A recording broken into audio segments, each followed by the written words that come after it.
Mtazamaji, tuko shambani kwa mkulima. Hapa ni Mapinga Bagamoyo, ambapo pampu yetu ya solar trolley inayosapotiwa na solar trolley imefungwa hapa. Kama unavyoona, pampu yetu ina uwezo wa kumwagilia maji kwa uwezo wa lita 20 kwa saa.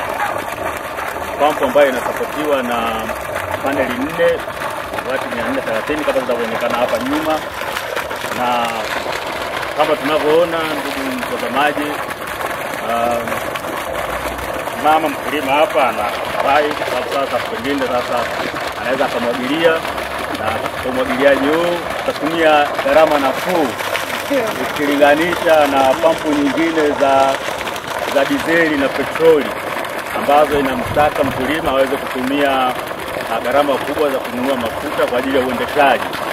Pampu hii inatumia nishati ya sola, haihitaji mafuta, petroli au dizeli katika kumwagilia. Kwa hiyo inapunguza gharama za uendeshaji kwa mkulima mdogo, na wakati gharama za mkulima zikipungua, inamaanisha kwamba mkulima atapata faida zaidi kwenye mavuno, lakini pia itaongeza tija ya uzalishaji shambani, kwa maana mkulima atakuwa na uwezo sasa wa kuzalisha kiasi kikubwa cha mazao katika eneo dogo.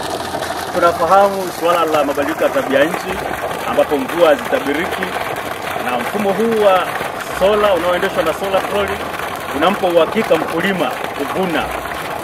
Kama tunavyoona tukiwa hapa shambani, kaya anaweza kupata mfumo huu wa sola unaojiendesha kwa gharama nafuu kabisa, kwa maana ya kwamba mfumo huu umewekwa teknolojia ya kulipa wakati unatumia mfumo huu wa kumwagilia. Kama tunavyoona hapa, mkulima hapa, mteja wetu, amechukua mfumo kwa bei ndogo kabisa, akilipia kidogo kidogo. Hii ni moja ya faida ya kufanya kazi na Dobeam Energies Limited, kwa maana kwamba mfumo huu wa horsepower 1.5 wenye uwezo wa kutoa maji lita 20 kwa saa unaweza ukapatikana kwa kulipia kidogo kidogo. Ndugu mtazamaji, mfumo huu una uwezo wa kumwagilia kwa njia ya flooding, ambapo unaweza kumwagilia ekari moja kwa saa. Inamaanisha kwamba mfumo huu una uwezo wa kumwagilia ekari 12 kwa siku kwa kutumia njia hii ya kutiririsha maji. Lakini kama mkulima atatumia njia ya sprinkler, maana yake atakuwa na uwezo wa kumwagilia ekari 6 kwa lisaa, kwa maana ya kwamba ekari 20 kwa siku. Na kama mkulima huyu akatumia njia ya matone, basi atakuwa na uwezo wa kumwagilia mara 6, kwa maana ya kwamba atakuwa na uwezo wa kumwagilia hekta 50,000 kwa siku.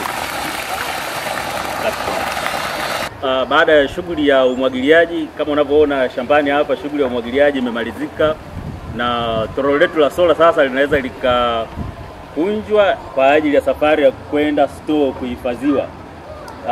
Ndugu mtazamaji, ni kwa nini solar trolley? Kwa nini toroli la sola? Toroli la sola, moja, hii inamsaidia mkulima kwenye masuala ya usalama. Katika njia zinazotumika sasa za kufunga pampu kama hapa, kufunga paneli mahala kama hapa shambani, paneli zinaweza kaibiwa kwa sababu ya masuala ya kiulinzi. Kwa hiyo toroli hili la sola linamsaidia mkulima kuhakikisha kwamba mfumo wake wa sola wa kumwagilia uko salama. Na kama tunavyoenda hapa, tunaenda kukunja paneli zetu kwa ajili ya toroli iweze sasa kuanza safari ya kurudi store. Kama unavyoona, technician wetu wako tayari kwa ajili ya zoezi la kukunja panel kwa ajili ya toroli kwenda store. Kama unavyoona ndugu mtazamaji, ni zoezi rahisi. Panel zinakunjwa kama tunavyoona, kirahisi kabisa. Nguvu nyingi hazitumiki, nguvu kidogo inatumika. Loki zinawekwa kama unavyoona ndugu mtazamaji. Haya ni maandalizi kwa ajili ya toroli la sola linalotumika kwa shughuli za umwagiliaji kurudi store.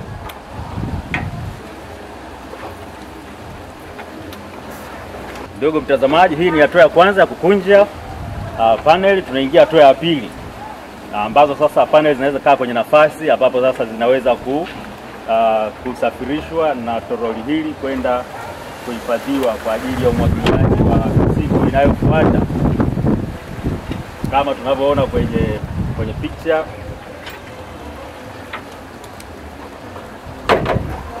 Ndugu mtazamaji, tayari toroli liko tayari kusafirishwa kwa ajili ya kwenda kuhifadhiwa.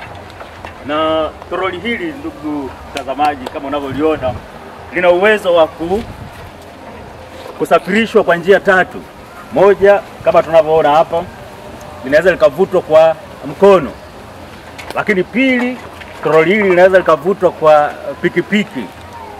Lakini tatu, toroli hili linaweza likaongezewa mfumo wa mota na kujiendesha lenyewe. Kwa hiyo kama mteja atahitaji, hatataka usumbufu wa kuvuta kwa mkono, ama hatataka usumbufu wa kutumia pikipiki, basi anaweza kufungiwa mfumo wa mota ambalo toroli hili litaweza kujiendesha lenyewe.